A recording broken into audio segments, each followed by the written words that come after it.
Olá! Hoje a gente vai fundo numa história incrível, uma história de conquista, de um rei gigante lendário e do destino assim bem comovente de um grande líder. E o mais impressionante, tá tudo num único capítulo de Deuteronômio. Pensa bem nessa pergunta. A ideia de que um único objeto, um detalhe quase arqueológico, pode, de repente, abrir uma janela para uma história gigantesca é fascinante. E exatamente isso que a gente vai encontrar aqui.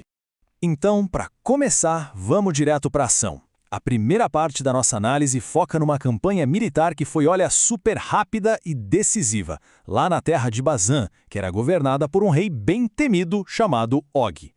Imagina a cena. De um lado, um povo que está vagando há décadas pelo deserto, buscando um lar.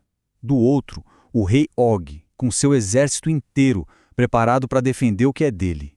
O clima está tenso, o confronto é certo. E o jeito que a vitória acontece é muito interessante. Não é só uma história de guerra, sabe? É quase um roteiro em 3 atos. Primeiro, o encontro das forças. Segundo, vem a promessa divina, aquela palavra que simplesmente apaga o medo. E terceiro, o resultado, uma vitória esmagadora, total.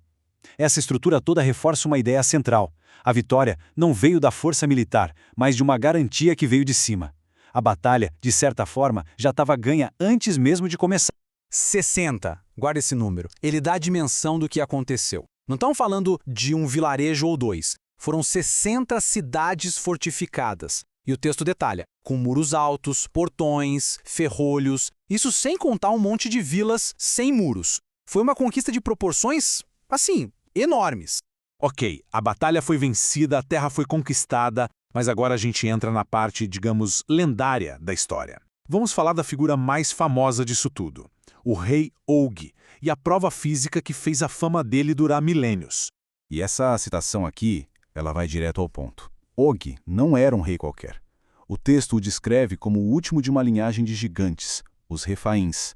Isso, claro, eleva o confronto a um nível quase mitológico. Vencer esse rei não era apenas uma vitória militar, era derrotar uma lenda viva.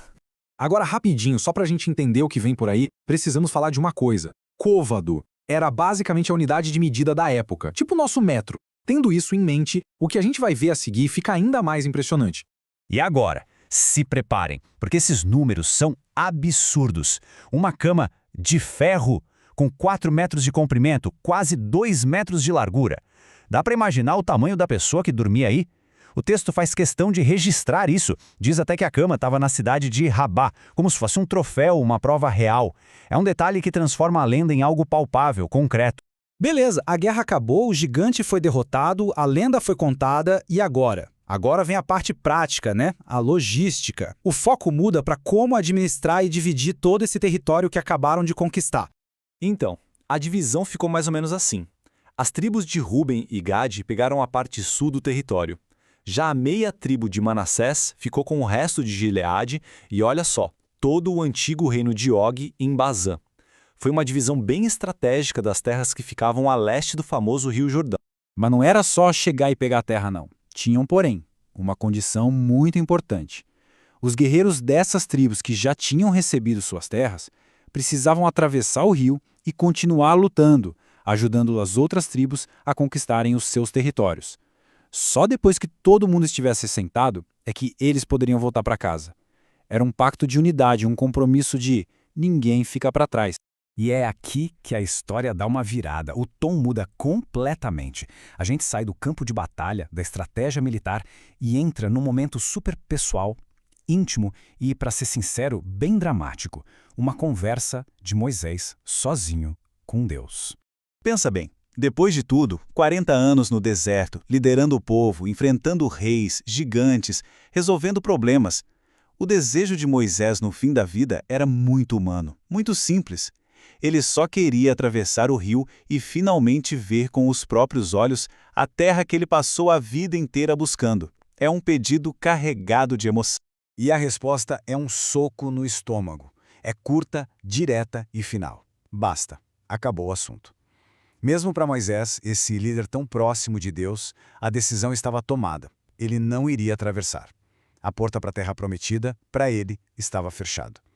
É um momento de uma força trágica, sim, imensa. O final dessa história pessoal do Moisés é agridoce, para dizer o mínimo. Ele recebe permissão para subir numa montanha e ver a terra de longe, ter uma visão do futuro do povo, mas só vê. Ele não pode entrar.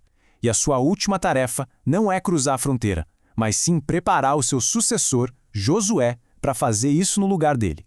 É o fim de uma era e o começo de outra, tudo nesse momento. Isso nos deixa com essa pergunta no final, né? Uma pergunta que vai muito além da história antiga. Ela fala sobre legado, sobre sacrifício, sobre o propósito de uma jornada inteira, mesmo quando a gente não chega a ver pessoalmente o destino final. É algo para se pensar com certeza.